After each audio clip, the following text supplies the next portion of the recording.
Partial ba to? Hindi ko nga alam. Huwag mo nang ipilit. Hindi ko alam. Alam ko sa sarili kong hindi ko alam.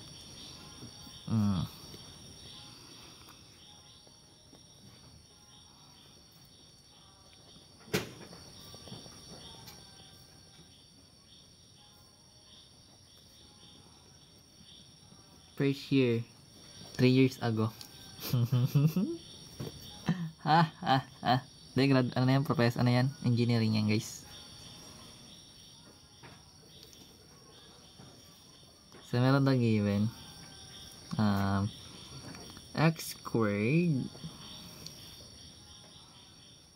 y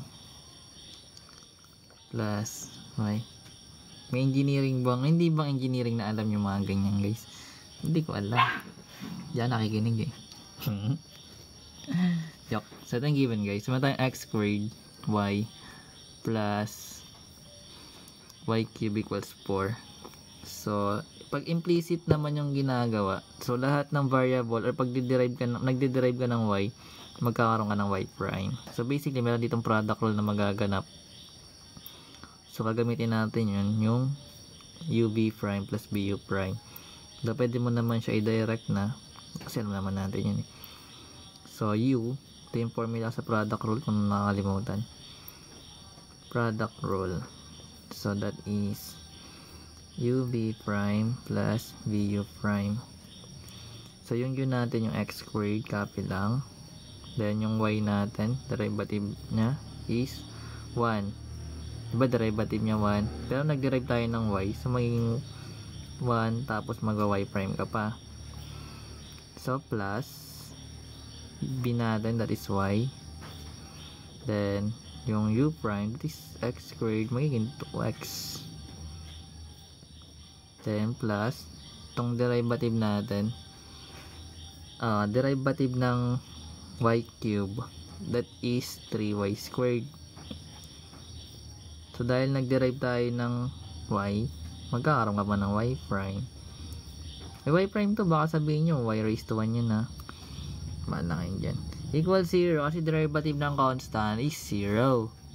So, magkakaroon tayo ng x squared y prime plus 2xy plus 3y squared y prime equals 0. So, pagsamahin natin yung mga may y prime, then lipat natin yung wala. So, meron ditong x squared y prime plus 3y squared y prime. So, yung wala, lipat natin sa kabilang side.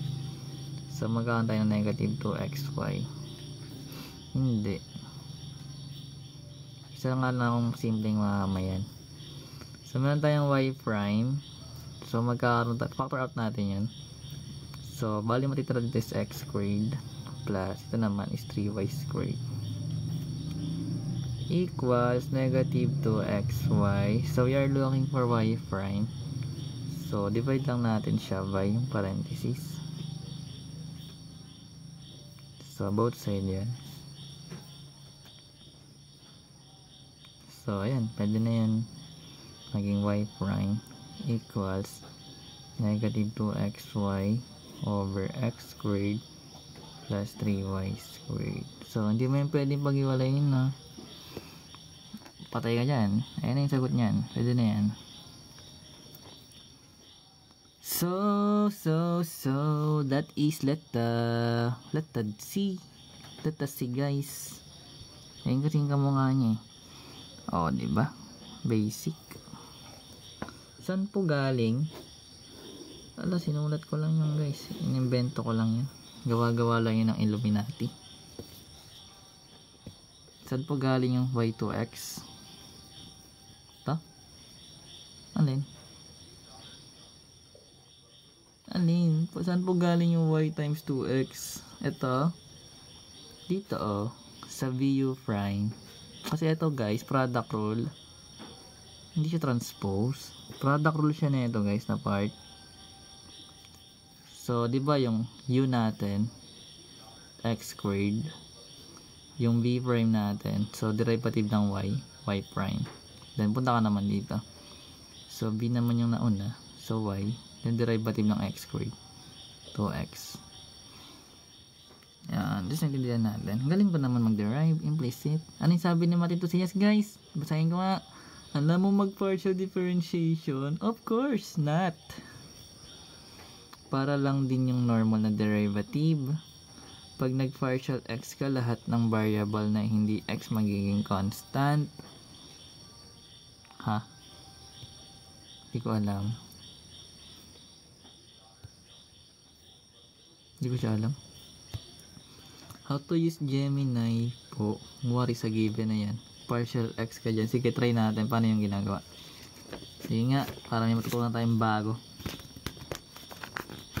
Galing kay Prof. So, basically, lahat ng y is constant. So, x squared. May x squared lang. 0, 0 na to. Ano yan? Ano sunod na mangyari?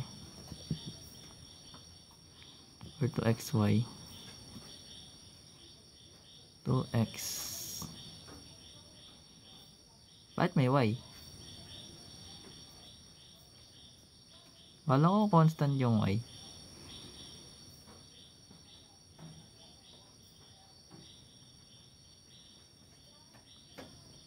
Derive mo yung ano